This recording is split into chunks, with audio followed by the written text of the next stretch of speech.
स्वागत है आपका ऑनलाइन बायोलॉजी क्लासेज में। मैं भारत सैनी स्वागत करता हूं आपका। और आज हम आपके लिए बिल्कुल नया चैप्टर स्टार्ट करने वाले हैं। चैप्टर का नाम है मानव उत्सर्जन तंत्र, एक्सक्रीटरी सिस्टम ऑफ ह्यूमन। तो सबसे पहले हम देखते हैं कि आखिर उत्सर्जन होता क्या है, एक्सक्रीशन क्या होता है।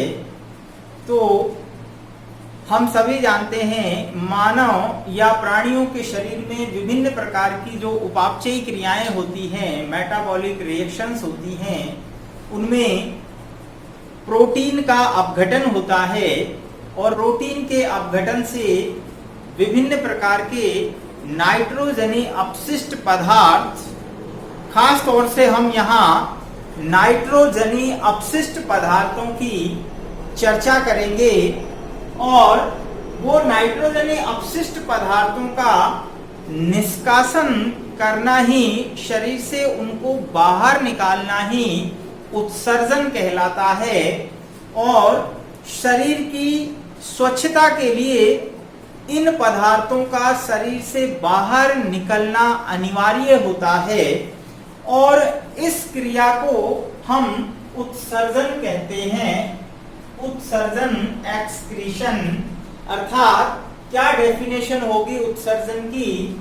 शरीर की उपापचयी क्रियाओं में बने नाइट्रोजनी अपशिष्ट पदार्थों, नाइट्रोजनी अपशिष्ट पदार्थों का निष्कासन उत्सर्जन कहलाता है।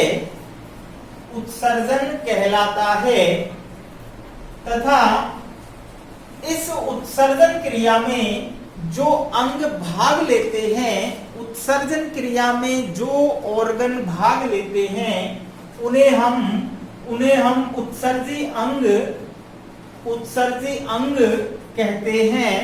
तथा इन अंगों से जो तंत्र बनता है उसे हम एक्सक्रीटरी सिस्टम या उत्सर्जन तंत्र कहते हैं। तो हम पढ़ेंगे इस चैप्टर में स्टूडेंट्स, उत्सर्जी तंत्र क्या होता है, इसकी संरचना क्या है और किस प्रकार मानव में उत्सर्जन की क्रियाविधि होती है, किस प्रकार यूरिन का फॉर्मेशन होता है, वगैरह वगैरह तमाम तरह के सभी क्रियाओं के बारे में, सवालों के बारे में, सभी के बारे में हम यहाँ स्टडी करने वाले हैं। तो सबसे पहले हम यहाँ पर ये देखेंगे कि आखिर नाइट्रोजनी उत्सर्जी पदार्थ कौन कौन से होते हैं और उनके आधार पर प्राणी कितने प्रकार के होते हैं।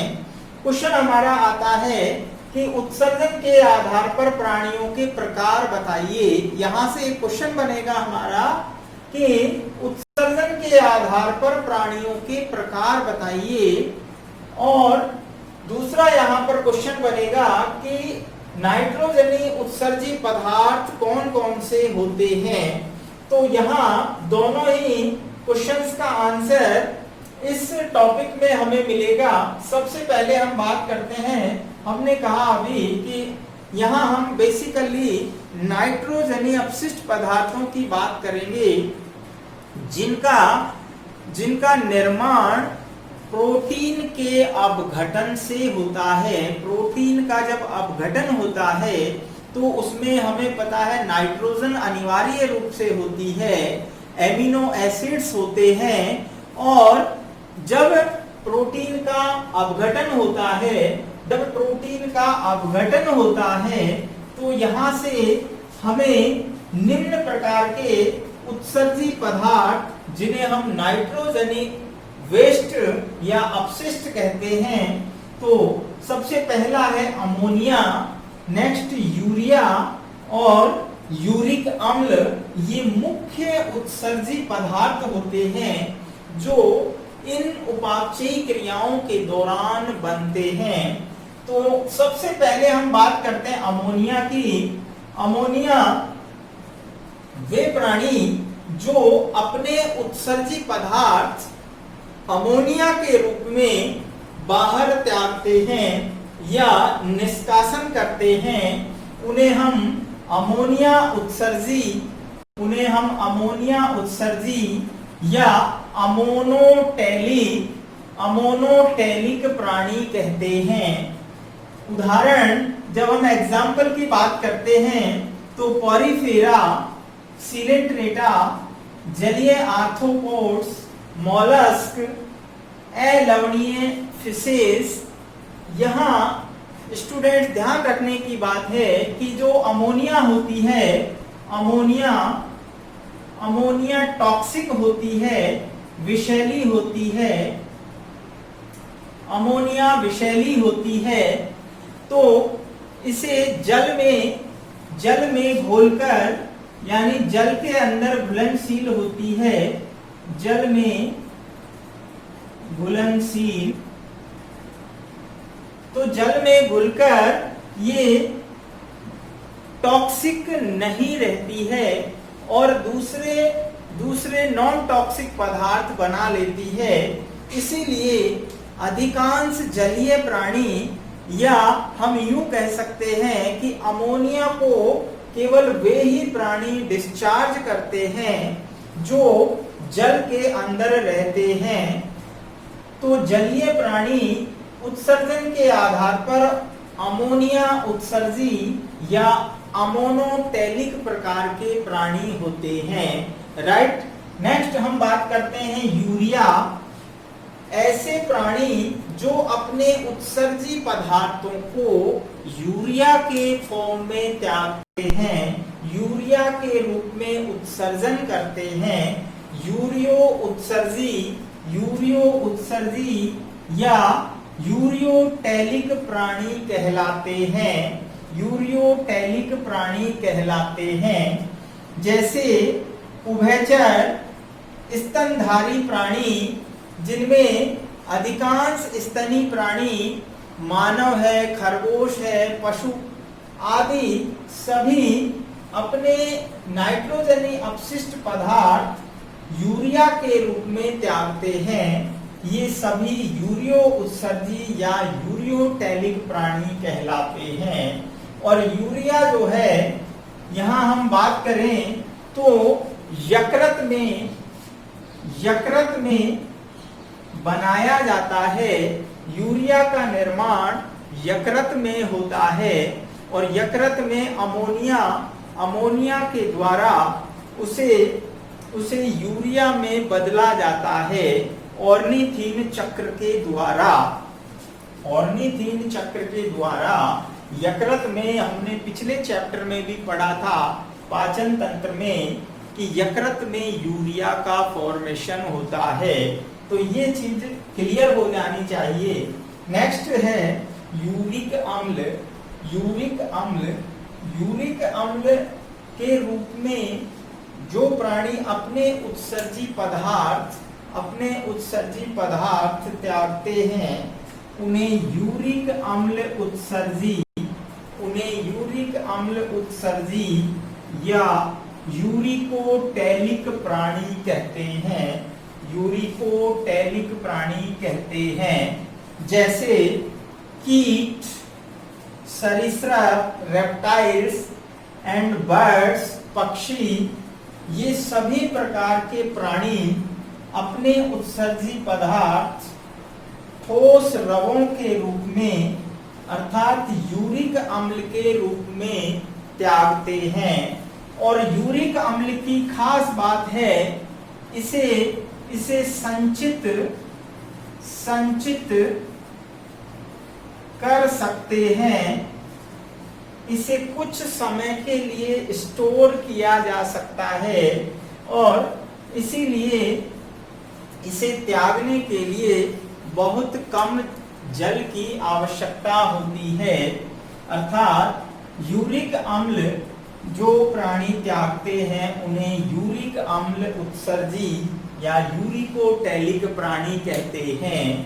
तो आज हमने देखा कि अमोनिया, यूरिया, यूरिक अम्ल 3 टाइप्स के मेन नाइट्रोजनस अपशिष्ट पदार्थ होते हैं, जिनके बेसिस पे हमने प्राणियों के प्रकार भी देखे।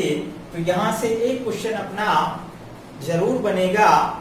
नेक्स्ट टॉपिक हमारा है कि आखिर मानव का उत्सर्जी तंत्र किस प्रकार का होता है।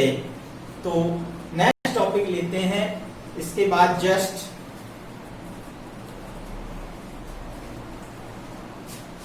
देखते हैं। नेक्स्ट जो टॉपिक है अपना मानव उत्सर्जी तंत्र या मानव का उत्सर्जी तंत्र। तो स्टूडेंट्स, ये मानव का उत्सर्जी तंत्र है जिसमें हमने मुख्य रूप से चार भागों में डिवाइड किया है। वृक्क, मूत्र वाहिनियां, मूत्राशय और मूत्र मार्ग। तो मानव का जो उत्सर्जी तंत्र है उसमें मुख्य ऑर्गन की जब हम बात करते हैं तो मुख्य ऑर्गन होता है वृक्क, जिसे किडनी कहते हैं। जिस प्रकार परिसंचरण तंत्र में मुख्य ऑर्गन, मुख्य अंग हृदय होता है, ठीक उसी प्रकार उत्सर्जी तंत्र के अंदर वृक्क या किडनी मुख्य अंग होता है। तो यहाँ मुख्य उत्सर्जी अंग वृक्क, जबकि अतिरिक्त या सहायक उत्सर्जी अंग मूत्र वाहिनियां, जिन्हें यूरेटर कहते हैं, मूत्राशय, यूरिनरी ब्लैडर एवं मूत्र मार्ग, यूरिथ्रा। तो इस प्रकार ये उत्सर्जी तंत्र के भाग हैं। सबसे पहले हम बात करते हैं स्टूडेंट्स वृक्क, जो कि मुख्य उत्सर्जी अंग है। किडनी, आखिर क्या है किडनी? तो बहुत महत्वपूर्ण ऑर्गन है जिसके बारे में बहुत सारे फंक्शंस हम जानते हैं। और जो वृक्क है वो उत्सर्जन के लिए एक अनिवार्य अंग है।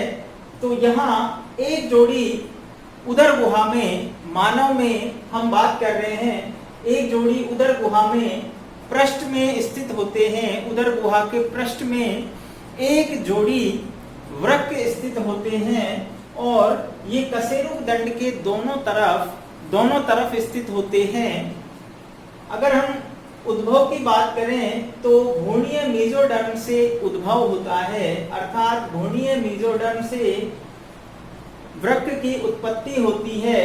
और वृक्क मेटानेफ्रिक प्रकार के होते हैं, मेटानेफ्रिक प्रकार के वृक्क होते हैं।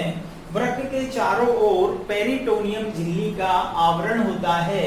वृक्क के चारों ओर पेरिटोनियम झिल्ली का आवरण होता है। जिस प्रकार हमने हृदय के चारों ओर पेरिकार्डियम झिल्ली का आवरण देखा, इसी प्रकार वृक्क के चारों ओर पेरिटोनियम झिल्ली होती है। वृक्क के कलर की बात करें तो ये गहरे लाल रंग के तथा सेम के बीज की आकृति जैसे, जिस प्रकार सेम के बीज होते हैं उसकी आकृति जैसे होते हैं। आकार की बात करें तो 10 सेंटीमीटर लंबाई, 5 सेंटीमीटर चौड़ाई, जबकि 2.5 सेंटीमीटर लगभग मोटाई होती है। ये जस्ट आधा, हम बात करें लंबाई, उसका आधा चौड़ाई और उसका आधा लगभग मोटाई होती है। वेट लगभग 120 से 170 ग्राम होता है। वृक्क का जो वजन है मानव वृक्क का वो 120 से 170 ग्राम होता है। बाहरी भाग की हम बात करें, यहाँ हम देख सकते हैं वृक्क की बाहर से जब हम देखते हैं तो ये सेम के बीज की आकृति जैसा नजर आता है। और इसका जो बाहरी भाग है, ये उत्तल लेंस की तरह है, जबकि अंदर का भाग अवतल लेंस की तरह धसा हुआ है। तो अंदर का जो धसा भाग है उसे हम हाइलम कहते हैं। इसे हम हाइलम कहते हैं। हाइलम, जो अंदर की ओर धसा भाग है उसे हम हाइलम कहते हैं। अवतल सतह पर गड्ढे नुमा नाभि, वृक्क नाभि या हाइलम, तो इसे हम वृक्क नाभि भी कहते हैं। वृक्क नाभि, अर्थात जिस प्रकार हमारे यहाँ नाभि होती है, ठीक उसी प्रकार वृक्क जिस जगह से जुड़ा होता है उसे हम वृक्क नाभि कहते हैं, हाइलम। नेक्स्ट, ऊपरी सतह की अगर हम बात करें तो ऊपरी सतह को हम अधिवृक्क कहते हैं, और यहाँ पर आपको पता है अधिवृक्क ग्रंथि एड्रिनल ग्लैंड लगी होती है, जो कि टोपी के समान इस पर वृक्क पर, दोनों वृक्कों पर रखी होती है, जिसे हम अंतःस्रावी ग्रंथियों में पढ़ेंगे। तो ये इस तंत्र का पार्ट नहीं है, तो इसकी हम चर्चा आगे करेंगे। इसलिए यहाँ हम ये समझ लें कि एक जोड़ी सेम के आकार के मानव में लाल रंग के या गहरे गुलाबी रंग के वृक्क होते हैं, जो कि उत्सर्जन का कार्य करते हैं। और आगे जब हम इनकी आंतरिक संरचना पढ़ेंगे तब वहां बताएंगे कि ये किस प्रकार छोटी छोटी वृक्क नलिकाओं से बने होते हैं। नेक्स्ट भाग है मूत्र वाहिनियां। मूत्र वाहिनियां, यूरेटर्स।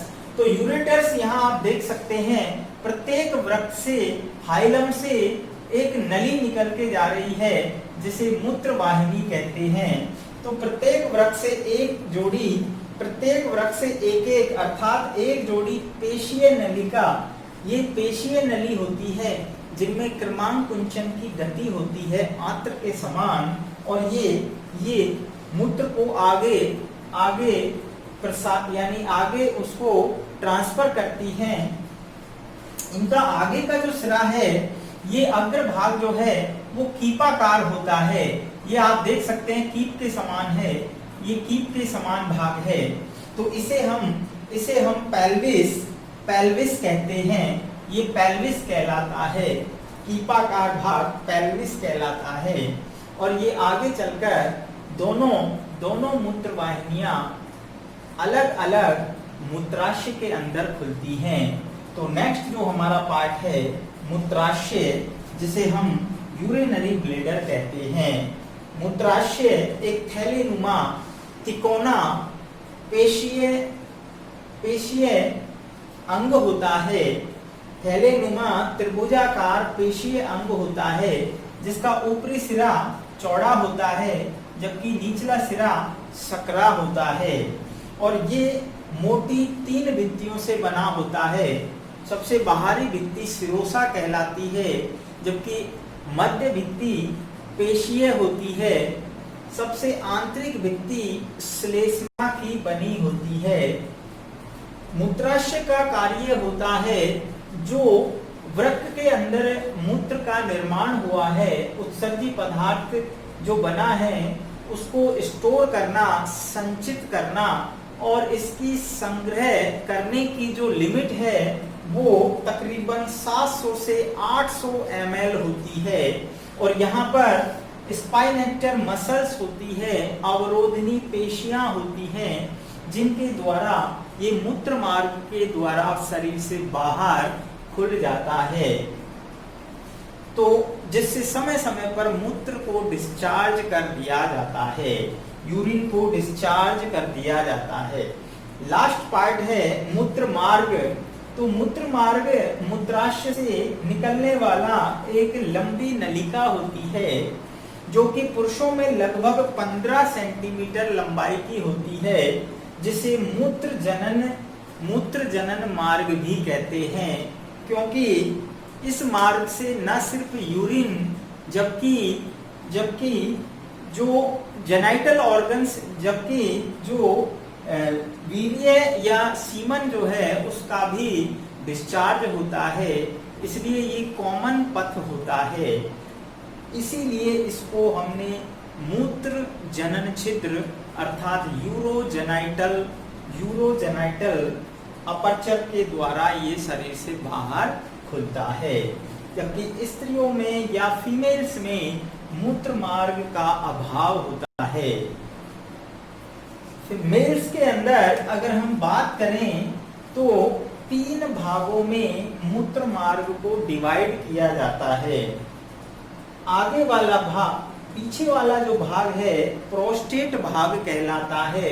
प्रोस्टेट भाग, जहां पर प्रोस्टेट या पौरुष ग्रंथि होती है, जबकि उसके आगे वाला भाग झिल्ली नुमा होता है और सबसे शीर्ष भाग पर शिश्नीय भाग होता है। इस प्रकार मेल्स के अंदर मूत्र मार्ग को 3 भागों में डिवाइड करते हैं। इसका हम विस्तार से चर्चा और वर्णन मानव जनन तंत्र के अंदर पढ़ेंगे। चूंकि हमारा अभी जो टॉपिक है वो उत्सर्जन तंत्र से संबंधित है, तो हम केवल उत्सर्जन तंत्र की चर्चा यहाँ पर करेंगे बेसिकली। तो हमारा जो उत्सर्जन तंत्र है, मानव का उत्सर्जन तंत्र जो है मुख्य रूप से 4 भागों से बना है। वृक्क, मूत्रवाहिनियां, मूत्राशय और मूत्रमार्ग। तो यहाँ हमने डायग्राम में देखा एक जोड़ी वृक्क हैं सेम के बीज की आकृति के, और एक जोड़ी मूत्रवाहिनियां, मूत्राशय और मूत्रमार्ग। तो ये कंप्लीट मानव का उत्सर्जन तंत्र है। आगे हम लेंगे वृक्क की संरचना और मूत्रवाहिनी की संरचना और उसकी कार्य की। तो देखते रहिए, नेक्स्ट वीडियो में मिलते हैं। Thank you.